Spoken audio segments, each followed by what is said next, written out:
नमस्कार, India one news में आप सभी का स्वागत है। दोस्तों, सबसे बड़ी चूक हो गई, आखिर क्यों हो गई?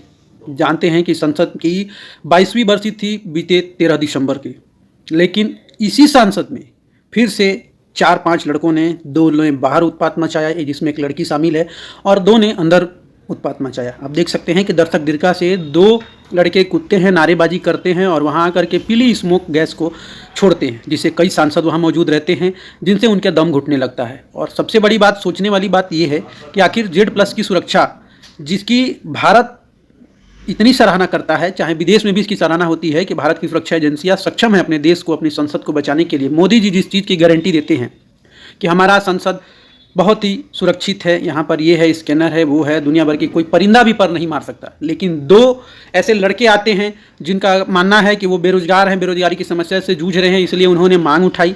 लेकिन सोचने वाली बात है कि जहाँ पर 150 से ज़्यादा सांसद मौजूद हैं, वहाँ पर कैसे इस तरह का कर्तव्य देखा जा सकता है? बाहर भी एक लड़की आंदोलन की मांग कर रही है, हम बेरोजगार हैं, हम किसी पार्टी का समर्थन नहीं करते हैं। बाद में इनका किसी एक NGO से लिंक जुड़ा हुआ मिलता है। और जो सांसद पास जारी किए, प्रताप सिन्हा जो मैसूर से बीजेपी के सांसद हैं, वो उन्होंने पास दिया सागर शर्मा नाम के शख्स को, जिसने संसद में जाकर के पीली स्मोक रंग की गैस छोड़ी। सोचने वाली बात है कि जिस सांसद की मीडिया इतनी सराहना कर रहा था, देश दुनिया की नज़र में इतना बड़ा बनाया जा रहा था, ये वही बीजेपी की सरकार है जिसमें अटल जी की सरकार थी और संसद पर हमला हुआ था। फिर से जब भारत द्वारा आतंकवादी घोषित पन्नू ने भी भारत की संसद की बरसी पर हमला करने का संदेश जारी कर दिया था कि हमला फिर से हो सकता है या हम करेंगे। उसके बाद भी सुरक्षा क्यों नहीं बढ़ाई गई? सवाल तो पूछना बनता है। हम भारत के नागरिक हैं, हम भारत की सुरक्षा के लिए प्रतिबद्ध हैं, हमारा जरूरी है सवाल उठाना। क्योंकि आप युवाओं को, मनोज झा ने संसद में एक बात उठाई थी कि जब मोदी जी 2014 में चुनकर आए थे तो उनका विजन क्या था? प्रति वर्ष 4 करोड़ रोजगार देने की बात उन्होंने की थी युवाओं को। लेकिन उसका क्या हुआ? युवा कहाँ है? क्या श्री राम के नाम पर हर बार इलेक्शन आप जीत सकते हैं? मैं इतना ही पूछना चाहता हूं कि अगर मेरे पास 56 भोग रख दिया जाता है और मेरे हाथ बांध दिए जाते हैं और कहा जाता है कि आप मुंह से बोलो जय श्री राम, और श्री राम भगवान आपके मुंह में खाना स्वयं डाल देंगे, तो क्या ये संभव है? क्या इस कलयुग में हास्यास्पद लगता है या नहीं लगता? आप खुद सोच के देखिए।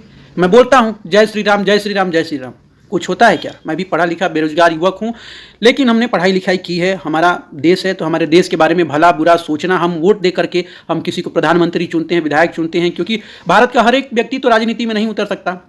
यही वो लोग हैं जिन्हें हम चुनते हैं, हमें इन्हें प्रधानमंत्री बनाते हैं, विधायक बनाते हैं, सांसद बनाते हैं, मुख्यमंत्री, राष्ट्रपति भी बनाते हैं, ताकि ये हमारे अधिकारों के लिए लड़ सके, ये हमारे विकास के लिए कुछ काम कर सके, शिक्षा के स्तर में, चाहे स्वास्थ्य का स्तर हो, किसी भी चीज़ में उनको बढ़ा सके और हमारी समस्याओं से समझे, ऐसी व्यवस्था लाएं जिनसे भारत के नागरिकों को सुरक्षा हो सके।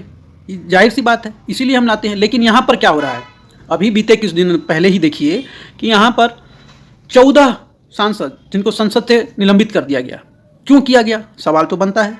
आप खुद बताइए कि क्यों किया गया? जब उन्होंने संसद की सुरक्षा पर सवाल जवाब खड़े किए तो उन्हें निलंबित क्यों किया गया? सुरक्षा आपकी सरकार में रहते हुए।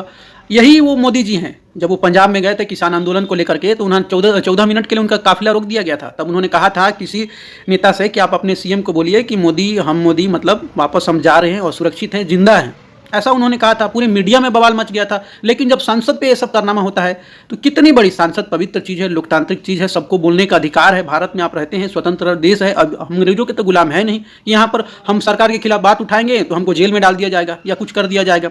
सोचने वाली बात है कि वहाँ पर 150 से ज़्यादा सांसद मौजूद थे, उसमें कुछ महिलाएं भी थी, जिसमें वो लड़के घुस आते हैं और उन्होंने अफरा तफरी का माहौल देखा जा सकता है। वहाँ पर राहुल गांधी भी मौजूद थे, कांग्रेस सांसद औजला सिंह भी थे, उसके बाद से वो राष्ट्रीय लोकतांत्रिक पार्टी से हनुमान बेनीवाल थे, जिन्होंने पकड़ा दोनों शख्स को।